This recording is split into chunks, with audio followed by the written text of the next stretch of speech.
Hello friends, ओम श्री गणेशाय नमः। जय श्री कृष्ण। आप सभी का स्वागत है आपके अपने यूट्यूब चैनल पर। फ्रेंड्स, आज हम आपको इस वीडियो में बताने जा रहे हैं कार्तिक मास महात्म्य की 30वें और 31वें अध्याय की कथा के बारे में, जिसको सुनने मात्र से ही होंगी आपकी सभी मनोकामनाएं शीघ्र ही पूर्ण।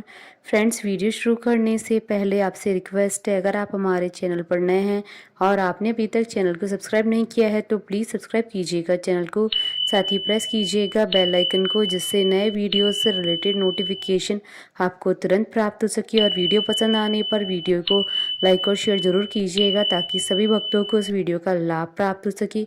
और कमेंट बॉक्स में जय श्री कृष्ण जरूर लिखिएगा। कार्तिक मास महात्मा सभी प्रकार के विघ्नों का नाश करने वाले तथा सारी सृष्टि का पालन करने वाले श्री गणेश जी तथा ज्ञान के दाता देवी श्री सरस्वती जी तथा सब पुराणों के कर्ता श्री व्यास जी तथा श्री गुरुदेव जी के चरण कमलों में नमस्कार करके भगवान की श्रद्धा और भक्ति रस में डूबे हुए कार्तिक मास महात्म्य की कथा कहती हूँ। कार्तिक मास महात्म्य 30वां अध्याय प्रारंभ। कार्तिक मास की कथा करती भव से पार 30वां अध्याय। लिखूं हुई हरि कृपा अपार। भगवान श्री कृष्ण सत्यभामा से बोले, हे प्रिय। नारद जी के वचन सुनकर महाराज प्रथु बहुत आश्चर्यचकित हुए। अंत में उन्होंने नारद जी का पूजन करके उनको विदा किया। इसलिए माघ, कार्तिक और एकादशी ये 3 व्रत मुझे अत्यधिक प्रिय हैं। वनस्पतियों में तुलसी, महीनों में कार्तिक, तिथियों में एकादशी और क्षेत्रों में प्रयाग मुझे बहुत प्रिय है। जो मनुष्य इंद्रियों पर विजय प्राप्त कर इनका सेवन करता है, वह मुझे यज्ञ करने वाले मनुष्य से भी अधिक प्रिय है। जो मनुष्य विधि पूर्वक इनकी सेवा करते हैं, मेरी कृपा से उन्हें समस्त पापों से छुटकारा मिल जाता है। भगवान श्री कृष्ण के वचन सुनकर सत्यभामा ने कहा, हे प्रभु, आपने बहुत ही अद्भुत बात कही है कि दूसरे के लिए पुण्य के फल से कलह की मुक्ति हो गई। यह प्रभावशाली कार्तिक मास आपको अधिक प्रिय है, जिससे पति ध्रुव का पाप केवल स्नान के पुण्य से ही नष्ट हो गया। दूसरे मनुष्यों द्वारा किया हुआ पुण्य उसके देने से किस प्रकार मिल जाता है, यह आप मुझे बताने की कृपा करें। श्री कृष्ण बोले, प्रिय, जिस कर्म द्वारा बिना दिया हुआ पुण्य और पाप मिलता है, उसे ध्यान पूर्वक सुनो। सतयुग में देश, ग्राम तथा कुलों को दिया पुण्य या पाप मिलता था, किंतु कलयुग में केवल कर्ता को ही पाप तथा पुण्य का फल भोगना पड़ता है। संसर्ग न करने पर भी वह व्यवस्था की गई है, और संसर्ग से पाप व पुण्य दूसरे को मिलते हैं। उनकी व्यवस्था भी सुनो। पढ़ना, यज्ञ करना और एक साथ भोजन करने से पाप पुण्य का आधा फल मिलता है, और एक आसन पर बैठने तथा सवारी पर चढ़ने से, श्वास के आने जाने से पुण्य व पाप का चौथा भाग जीव मात्र को मिलता है। छूने से, भोजन करने से और दूसरों की स्तुति करने से पुण्य और पाप का 6वां भाग मिलता है। दूसरे की निंदा, चुगली और धिक्कार करने से उसका 7वां भाग मिलता है। पुण्य करने वाले मनुष्य की जो कोई सेवा करता है, वह सेवा का भाग लेता है और अपना पुण्य उसे देता है।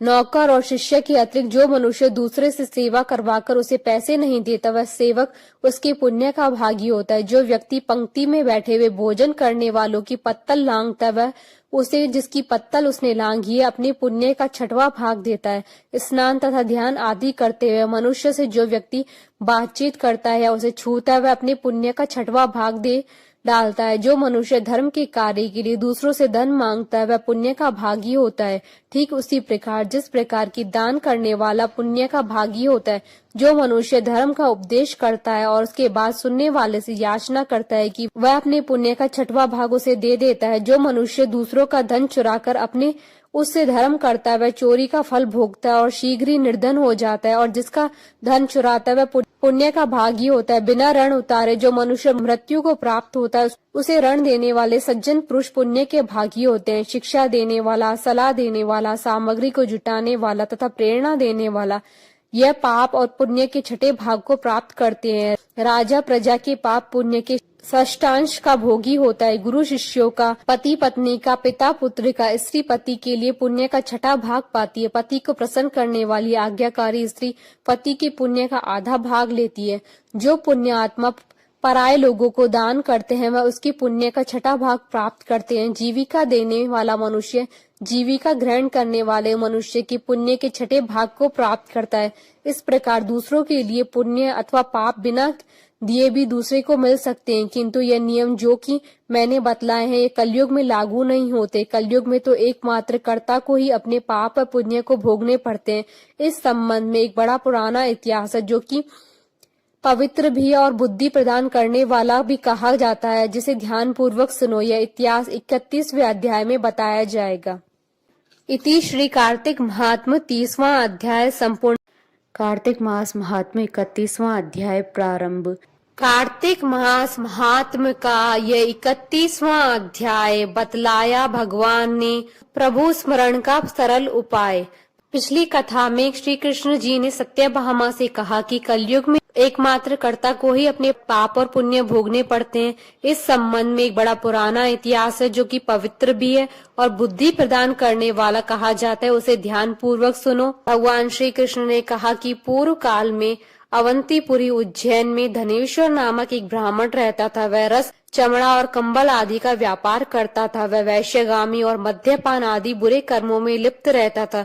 चूंकि वह दिन रात पाप में रत रहता था, इसलिए वह व्यापार करने नगर नगर घूमता था। एक दिन वह क्रय विक्रय के कार्य में घूमता हुआ महेशमतीपुरी में जा पहुंचा, जो राजा महिष ने बसाई थी। वहां पाप नाशिनी नर्मदा सदैव शोभा पाती है। उस नदी के किनारे कार्तिक का व्रत करने वाले बहुत से मनुष्य अनेक गांवों से स्नान करने के लिए आए हुए थे। धनेश्वर ने उन सबको देखा और अपना सामान बेचता हुआ वह भी 1 मास तक वहीं रहा।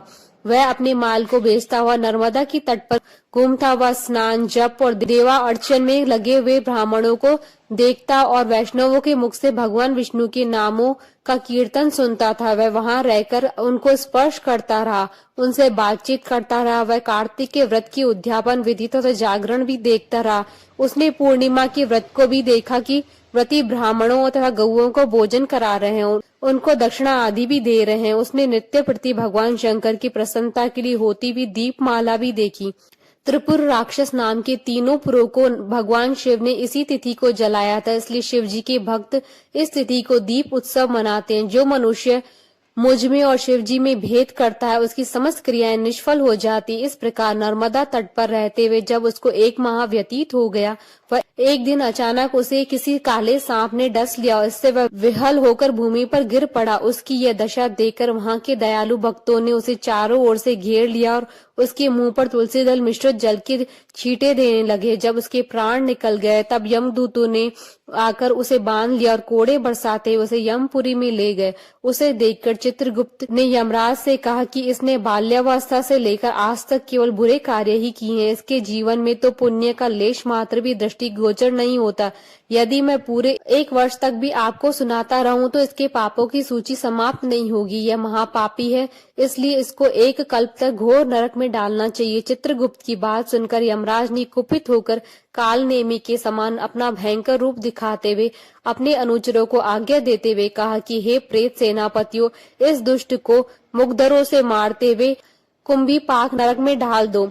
सेनापतियों ने मुग्धरों से उसका सिर फोड़ते हुए कुंभी पाक नरक में ले जाकर खोलते हुए तेल के कड़ाई में डाल दिया। प्रेत सेनापतियों ने उसे जैसे ही तेल के कड़ाई में डाला वैसे ही वहां का कुंड शीतल हो गया।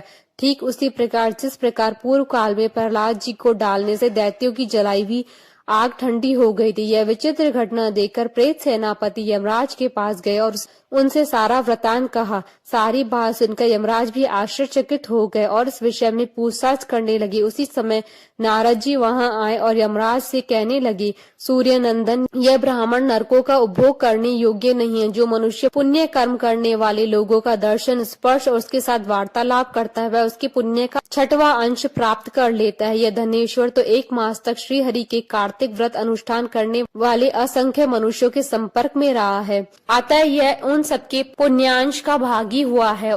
इसको अनिच्छा से पुण्य प्राप्त हुआ है, इसलिए यक्ष की योनि में रहे और पाप भोग के रूप में सब नरक का दर्शन मात्र करके यम यातना से मुक्त हो जाए। भगवान श्री कृष्ण ने कहा, सत्यभामा नारद जी के इस प्रकार कहकर चले जाने के पश्चात धनेश्वर को पुण्यात्मा समझते हुए यमराज ने दूतों को उसे नरक दिखाने की आज्ञा दे दी। इति श्री कार्तिक महात्म्य 31वां अध्याय संपूर्ण। बोलिए भगवान विष्णु जी की जय, सनातन धर्म की जय। हमारे साथ इस वीडियो में अंत तक बने रहने के लिए आपका धन्यवाद। ओम श्री गणेशाय नमः। जय श्री कृष्णा।